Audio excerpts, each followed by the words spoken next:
এই ছেলেটি একটি মেয়েকে পায় যার উচ্চতা ছিল মাত্র 10 সেন্টিমিটার। মেয়েটি প্রায় অজ্ঞান হয়ে যাচ্ছিল।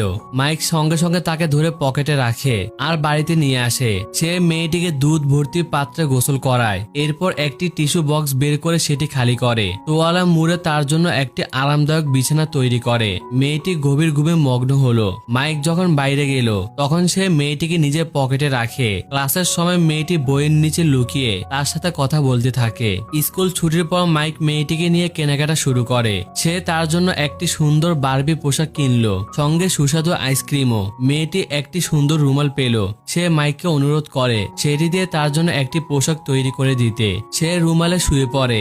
এরপর মাইক মার্কার দিয়ে কাপড়ের উপর তার শরীরে মাপ মতো চিহ্ন আঁকে। মাইক কেজি দিয়ে সেটা কাটলো, সুই সুতো দিয়ে সেলাই করে, কিন্তু ভুলবশত তার আঙ্গুলে সুই ঢুকে যায়। মেয়েটি চিন্তিত হয়ে পড়ে। পোশাকটি দ্রুত তৈরি হয়ে গেল, কিন্তু মেয়েটি সেটা পরতে পারছিল না। তখন সে পিঠে একটি বড় ব্যাগ নিল, লম্বা সিঁড়ি বেয়ে উঠল।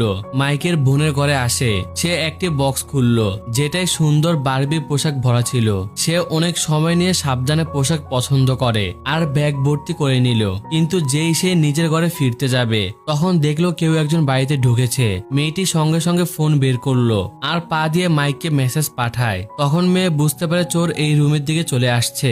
লুকানোর কোনো জায়গা ছিল না, তাই মেয়েটি পুতুল সাজার ভান করে চুপচাপ দাঁড়িয়ে থাকে। চোর সন্দেহ নিয়ে কাছে এগোতে যাচ্ছে। তখন মেয়েটি এতটাই ঘাবড়ে গেল যে শ্বাস পর্যন্ত নিতে পারছিল না। ভাগ্যক্রমে চোরের ফোন বেজে উঠল। সে তার সঙ্গীর সাথে দেখা করতে চলে যায়। মেয়েটির মাথায় হঠাৎ একটি বুদ্ধি আসে। সে মিউজিক সিস্টেম চালু করে দিল। চোর আওয়াজ শুনে ভাবলো বাড়ির মালিক ফিরে এসেছে, এই জন্য সঙ্গে সঙ্গে তারা পালিয়ে যায়। মাইক মেসেজ দেখলো, তৎক্ষণাৎ দৌড়ে বাড়িতে আসে। মেয়েটি যে সুরক্ষিত আছে এটা থেকে স্বস্তি পেল। মেয়েটি মাইককে পুরো বিপজ্জনক ঘটনাটি উৎসাহের সঙ্গে জানায়। এরপর ব্যাগ থেকে আনা পোশাক বের করে তাকে ফ্যাশন শো দেখাতে থাকে। মাইক তার কিউটনেসে পুরোপুরি মুগ্ধ হয়ে যায়।